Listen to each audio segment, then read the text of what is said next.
There's no way I can make it down that ramp. I said, there's no way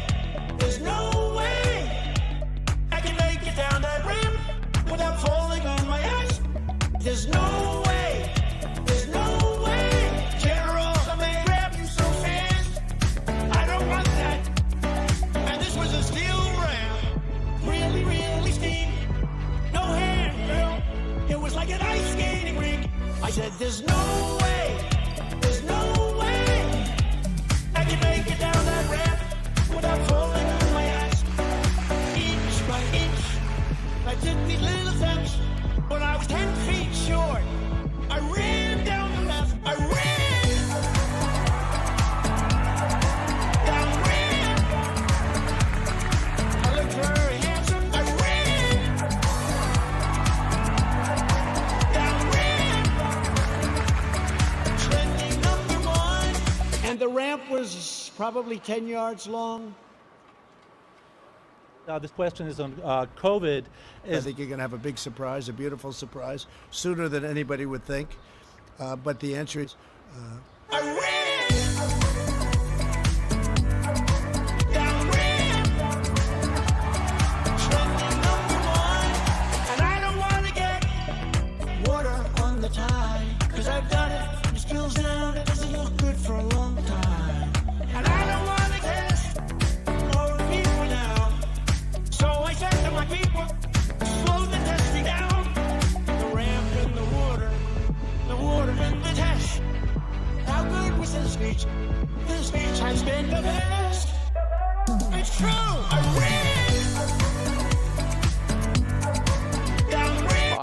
All right. So with that said, Linda. Hi, Linda. I have a question for you. What do you think is your greatest accomplishment in your eyes? I ran down the ramp. Trending #1. If I fall.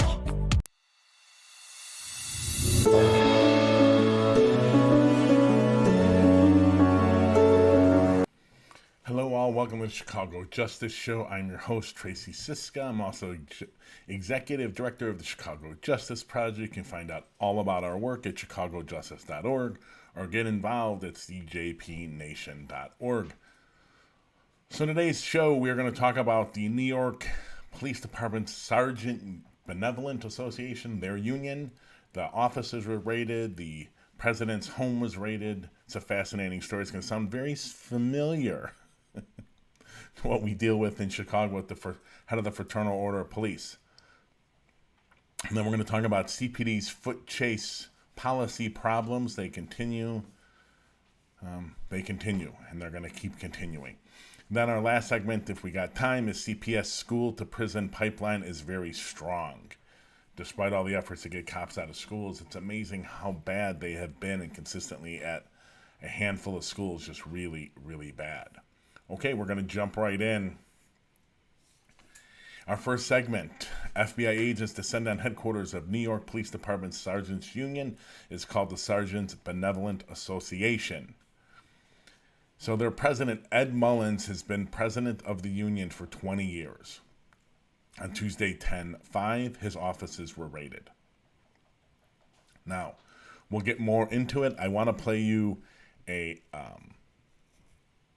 segment from the Chris Hayes Show on MSNBC.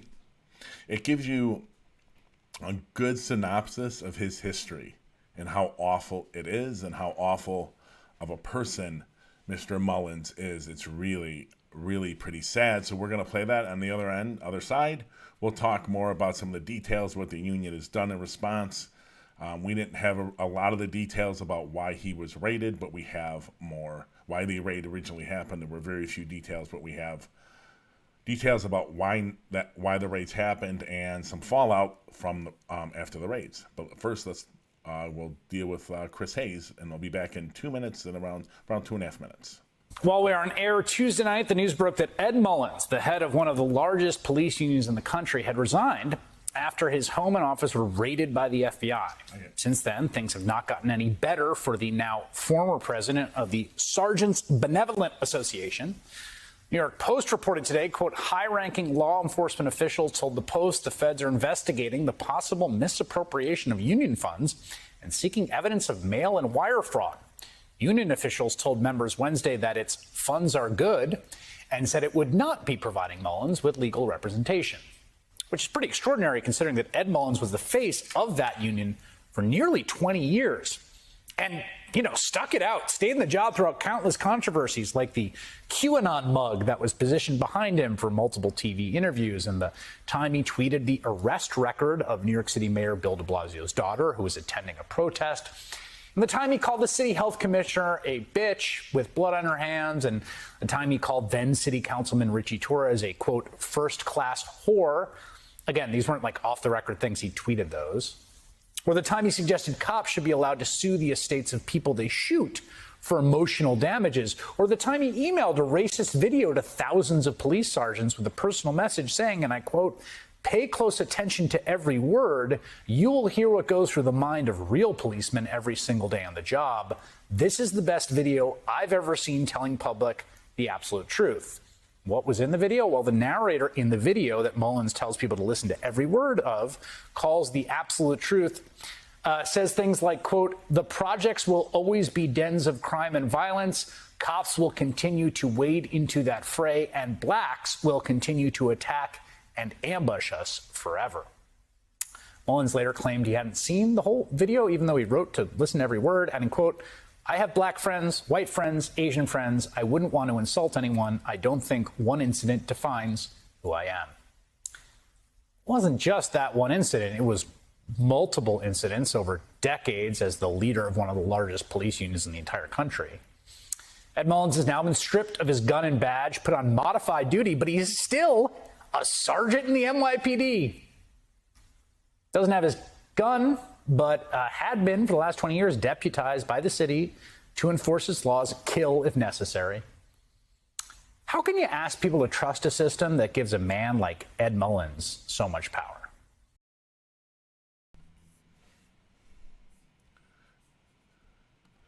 All right, so do you see the similarities between Ed Mullins and John Catanzara, the head of the Chicago's Fraternal Order of Police? They're very similar. Very, very similar. Ed Mullins, 20 years. Catanzara's only been a couple, so they're not similar in that fashion. But remember, Catanzara has 50 complaints on the job. 50 over his 23 years careers. Both of them are stripped of their badges and guns, so they're not really cops anymore, at least at the time being. They're both being investigated and for internal or for misconduct that through internal investigations could lead to their firing. For Catanzara, this is his third in those 23 years. Catanzara, what did he do? He supported the insurrectionists. The day after, I didn't see anything wrong there. I understand their frustration about the election being stolen. I don't think there was anything wrong with that. Just some angry people. Something you would definitely get out of Mullins. I mean, they're very, very similar. If you go to a report on our website, John Catanzara, 23-year history of misconduct and social media posts that are degrading to everyone. Any and everyone he possibly can throw under the bus, he did or has. He's anti-Muslim, anti-women, anti-trans, supporting, which is part of the reason he's on trial now in front of the police board. He had a political post in uniform with his car supporting the president, supporting the Second Amendment, which is all against the rules. He knows he doesn't care, much like Ed Mullins. Now, a little more details into the Mullins investigation. Mullins is being investigated for a variety of crimes, including wire fraud, mail fraud. So there's some things with money that he used the internet and must have had to.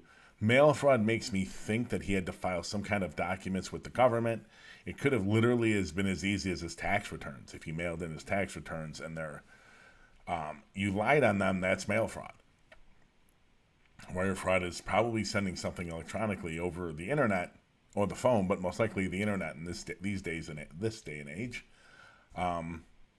So what happened? The SBA, Sergeants Benevolent Association, very quickly, very, very uncharacteristic for a police union, almost within hours asked for his resignation, and within a day or two, he actually resigned. They also put out very quickly that they're not representing him. Now think about that, ladies and gentlemen. Think about what you got to do to not be represented. And if I was Mullins, I would cry foul. What do you mean you're not representing me?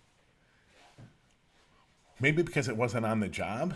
Although if he stole while being the president of the union, one would think that has something to do with being on the job at the union. But anyways, the FOP, the police union, paid for the representation for Jason Van Dyke murdered Laquan McDonald. They've paid for the representation of every bad cop. I'm sure they paid the SBA or whatever association, if there was a sergeant association, or the police unions, paid for the representation of officers involved in the Eric Garner murder.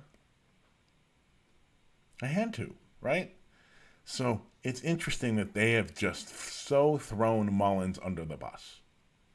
It makes you think that they were predisposed into getting rid of him, and maybe with these raids, the politics just were such that Mullins couldn't pull his weight around there anymore, throw his weight around there, so they cut him loose. It's interesting to me, when you look at these raids, you think they're looking for massive amounts of evidence. I think they're basically when these raids happen, they're looking for evidence of stuff that they already know is coming.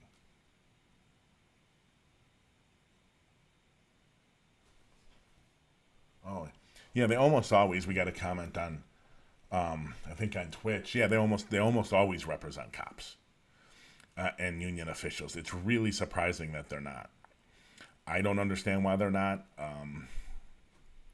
but we'll get more, as the details become more apparent about what he actually did.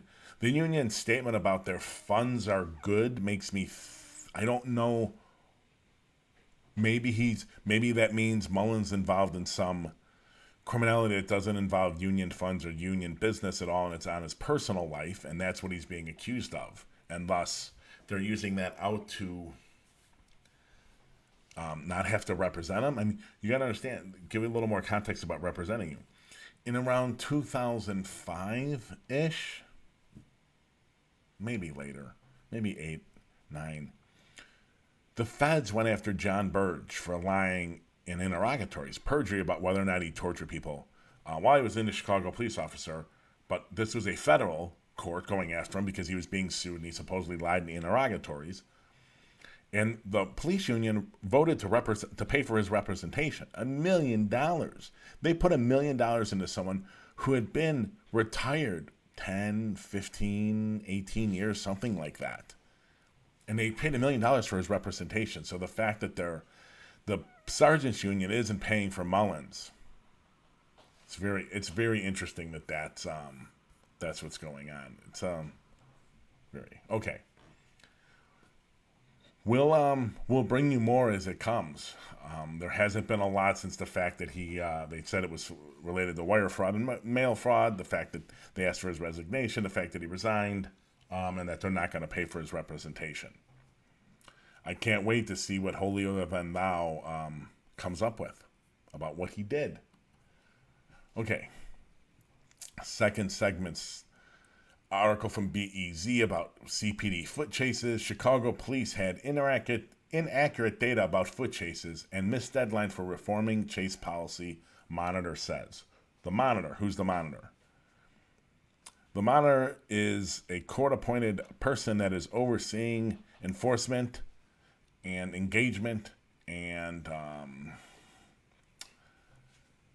coming into compliance with what's active in Chicago, a federal consent decree, which is overseen by a federal court judge. Maggie Hickey is the name that's coming into my head about who is the who's overseeing it. Now, let me tell you, ladies and gentlemen, I don't know anything about Maggie Hickey's background, but I know two of the people that are working on this investigation are incredibly pro-police. Dr. Dennis Rosenbaum, retired from the University of Illinois, Chicago, and Laura Kennard. If that name sounds familiar, she spent less than a year, I think about 8 months, as the Deputy Inspector General for Public Safety. She was the first one. It was a massive, tragic, unbelievably horrific hire by Joe Ferguson as the first person. I told the media at the time when they announced her name that she was utterly horrible, specifically the Daily Line, specifically Mike Forshey. I told him that over a phone call when her name was announced. He called me for some comment, and I went off about how bad Laura was. She lasted all of 8 months.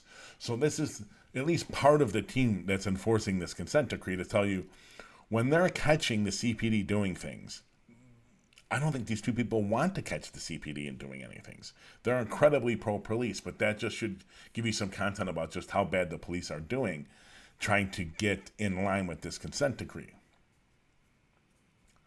So let's go to the article. High among the concerns, the police department missed the September 3rd deadline for adopting a new foot chase policy.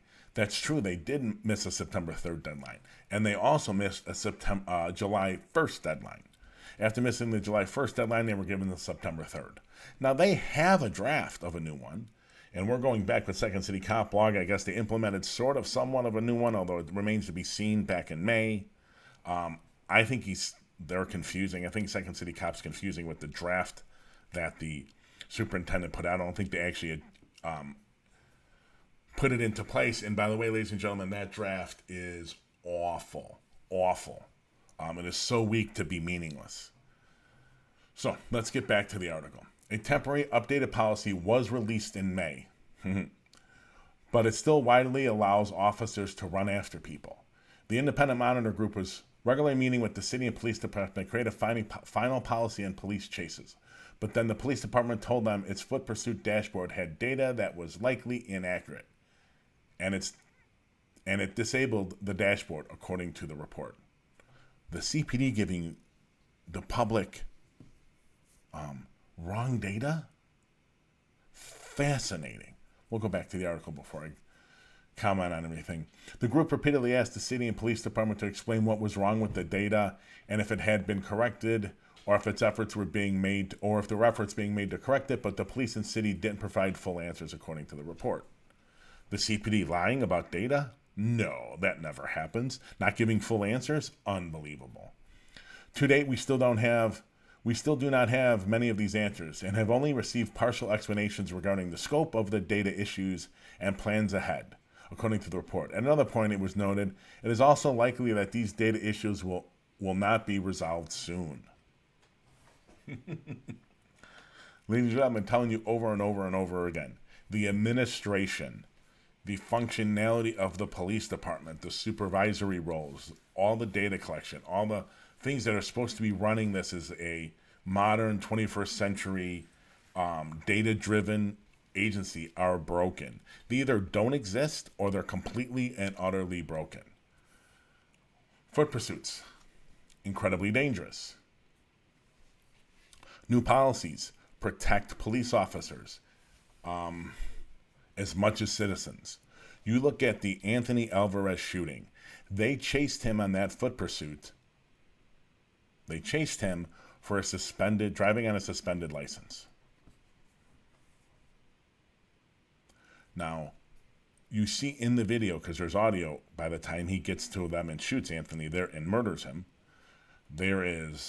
kills him, arguably whether or not it's a murder, but he kills him. You see the officer lose sight of Anthony as Anthony ducks around the house, turns a corner. When the cop turns the corner, Anthony Alvarez has a gun in his hand running away, and Anthony is shot multiple times in the back. The cop, when Anthony's basically bleeding out on the ground, and Anthony says, "Why did you shoot me?" The cop says, "Well, you had a gun." And then 30 seconds, a minute, 2 minutes later, when other cop gets on the scene, the shooting officer, I don't remember his name, the officer who did the shooting, says. The damn kid turned a corner, dude, with a gun. He could have been, lying in wait once he turned. Well, yes. That's why that foot chase should have never been allowed to occur.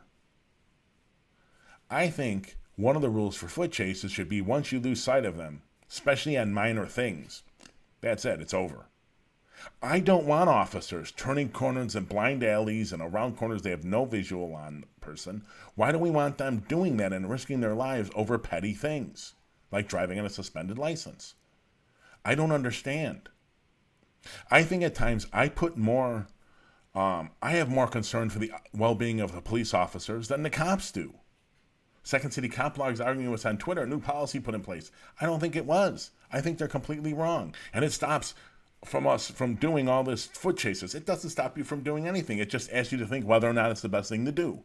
It should stop them. I think there should be a felony rule. If it's not, I think chases should be restricted to someone you knowingly about to commit a violent felony, just committed a violent felony. That's it. There should be no chases. Then we could ratchet up which of those things are allowed to occur once you lose sight of the offender.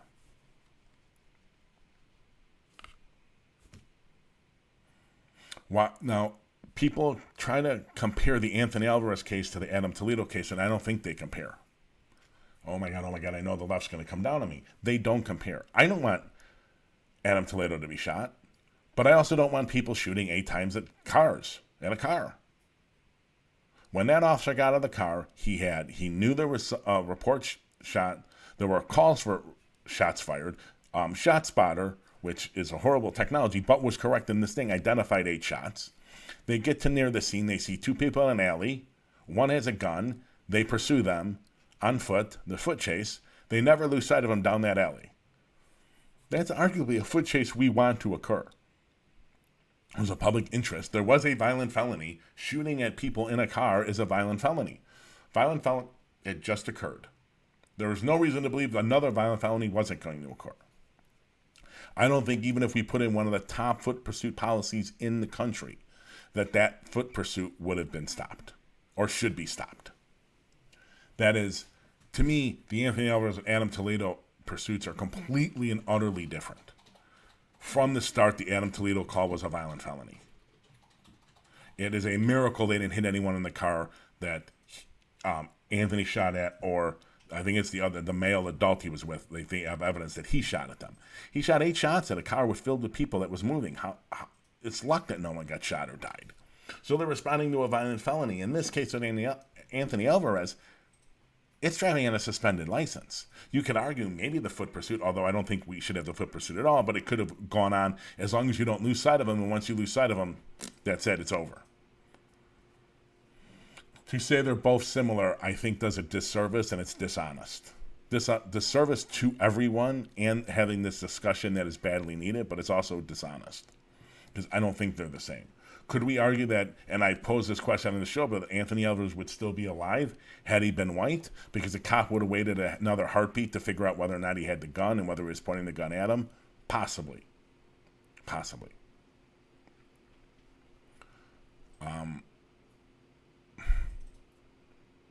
But just say it should have never happened, I highly question that. And then it was all highly racist and all these things. No, man. There was a violent felony had just been committed. They were going in to stop it or to get the offenders. I think most people would say, no, we want violent felons caught.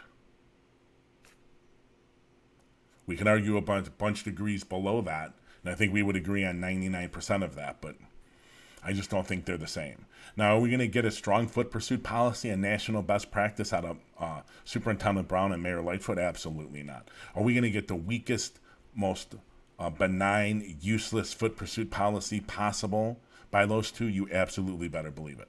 The only hope we have in getting any kind of foot pursuit policy that has any real impact on the street, as Maggie Hickey, is the consent decree. That's it. Brown and Lightfoot are going to wash that thing down as to make it as weak and useful and pitiful as humanly possible. Okay, we're going to get quickly to our third and final segment of the day. As many Chicago schools remove cops from hallways, data shows some schools send kids to police at alarming rates. All right, so when you see the story, that's the headline from CBS News. I do believe, so this is CBS News. It's a story about, basically the story revolves around a young black woman, 16 years old, named Digma Howard, if I'm pronouncing that right. 16 years old at the time, she's now an adult at Marshall High School. And while I'm not going to play the video because I don't want to go in, the incident's horrible, and I'm not trying to not take what happened to her.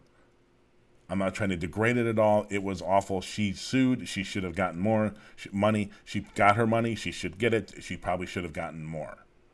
However, for our purposes, I want to look at the bigger picture numbers that come up in this story that I think are really buried in it.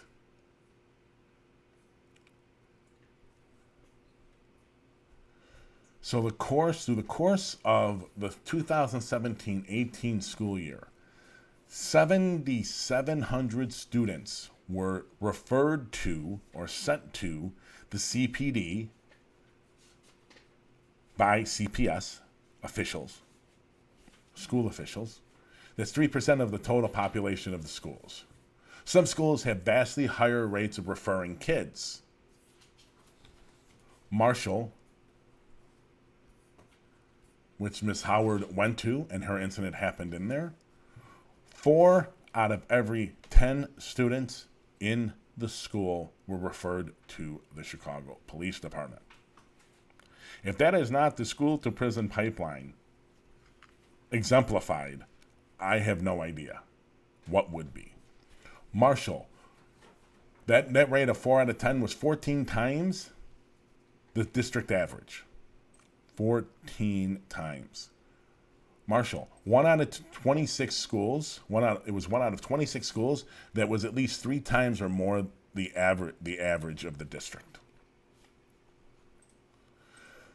Those 26 schools have 3% of the total population of students in CPS, Chicago Public Schools. If you're not following that, they referred 16% of all students.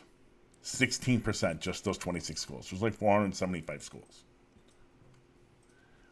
Students with individualized, specialized education plans, special ed students, mostly, right? General term that you're more familiar with, which is what Miss Howard was, had a double rate of being referred. Kids with disabilities were referred to police double. Double.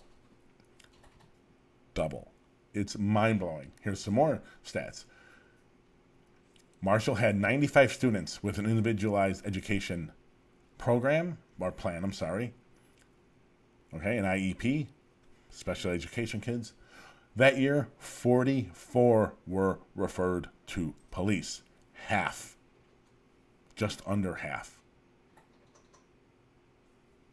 It's unbelievable. Now the deceit by CPS. Broken data, broken systems. This is why transparency is so unbelievably vital. Unbelievably vital. We need a Freedom of Information Act in Illinois. We need an entire change to how our government functions from the very beginning, which is every piece of data they collect is open for the public and must be reported on a schedule. Whether that's weekly or monthly or quarterly, it must be done. You cannot trust them to operate in darkness. So here's CPS's deceit, and then we'll get to the CPD's deceit.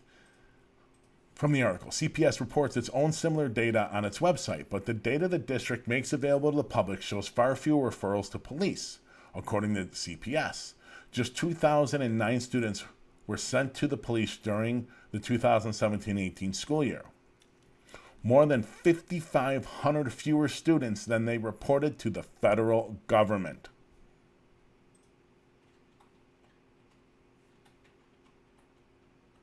Man, that sink in. The school's dashboard was off by almost a factor of 3. It's unbelievable. Bring in the feds, or go hire Patrick Fitzgerald, or one of those types of ex-U.S. attorneys make their investigation public, give them a grand jury, and have them rip open CPS and find out what the hell happened here. And if people were doing things on purpose, lock them up. We need to make that issue, that has to be felonies. For anything that's federally funded, that should be a federal felony for failing to report data publicly like that. Now, the reason it's 2017 and 18 data and not more current, because that's the only data, the most recent year available by the Department of Education nationally. Now we get to the deceit from CPD. Pierre and Tripp, the two officers in the Howard case, were removed from school and discipline after removed from the school and discipline after surveillance camera video of the incident was finally released in April 2019. Pierre was given a 120-day suspension for grabbing Dignan, dragging her down the stairs, and stepping on her. Tripp was suspended for 2 days for failing to activate her body camera. But hold on. The deceit and disgustingness continues. While the Chicago Police Department Accountability Office, COPA, the Citizen Office of Police Accountability, acknowledged the officers initiated physical contact with Digma, neither officer was disciplined for the inaccurate information in the police report, which claims she started the altercation. In its investigation, COPA said they were unable to determine whether the officers gave false testimony to the third officer who filled out the report, or whether that officer misinterpreted what Pierre and Tripp told them. What? Ladies and gentlemen, all police reports should be sworn documents, perjury, and official misconduct felonies if you lie. Every officer in every incident should have to sign on to the main police report, and if they disagree, they can write up their own. Actually, they should have to write up their own at the end of their shift. Wait a minute, what? They can't prove what? It's 2021. This is probably 2019, 2018 when they wrote this. What the hell is going on that these cops are still playing games covering up for each other? All right, so that's all deceit there, deceit by CPS. The numbers are staggering at these schools. We will see if Mayor Lightfoot does anything. Now remember, a month and a half ago, as CPS was coming back into school, a number of schools had voted out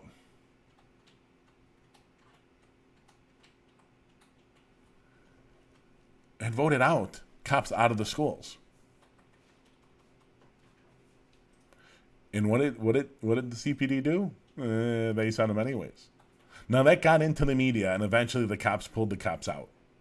The CPD pulled the cops out. The cops pulled the cops out. CPD pulled the cops out of the schools.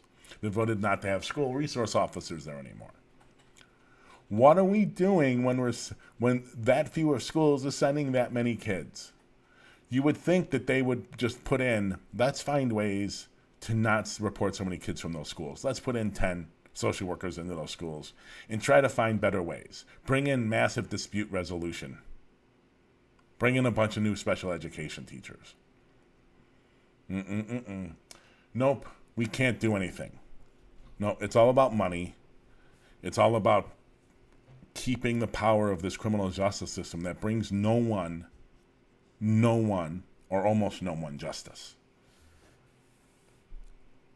So, I do have one quick sort of announcement, which is CJP is in the process of developing, hopefully, either an offshoot to this podcast or another podcast on what is justice.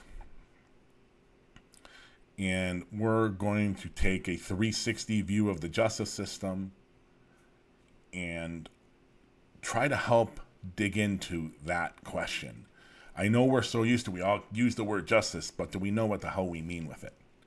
And how does justice differ by survivor of crime, by type of survivor of crime? But type means what you were a victim of. And can the justice system do that? What do the police think justice means? What do prosecutors think justice means? What do judges think justice means? And can we find any of it in the system we have created to bring us justice? I think it's wildly misunderstood. And just real quickly, I used to be in jewelry business, and I used to be in a suburb, and we would call the cops anytime someone stole from us. And the cops would go track down the person. These are bad check people, mostly. And the cops would go talk to them and say, listen, we're going to come arrest you tomorrow unless the piece of jewelry winds up, what you did, especially people who closed their accounts, wrote a check and then closed the account. It's a felony, depending on how much money it is, right? Or it's a misdemeanor most of the time. And so they'll just say, hey, you wrote a bad check. We know it. We've got the check and everything. It came back from the bank. We're going to have to come arrest you tomorrow. But if that jewelry pops back in the store tomorrow in the mail, if it's in the mailbox, don't go talk to them. Just throw it in the mailbox. If it ends up back in the mail slot, we won't have to call you tomorrow. And 99% of the time, the jewelry just ended up back in the store. Now, from the jewelry business, that was good enough for us. That was great. It took us very little time. We got the thing back, and honestly, I was fine with people going about their lives on petty theft stuff. And, Chicago, under Kim Foxx, she put in this policy. She won't charge retail theft, I think felony retail theft, unless it's over $1,000. And the Chamber of Commerce went nuts. And I'm like, I don't know what you think you're getting.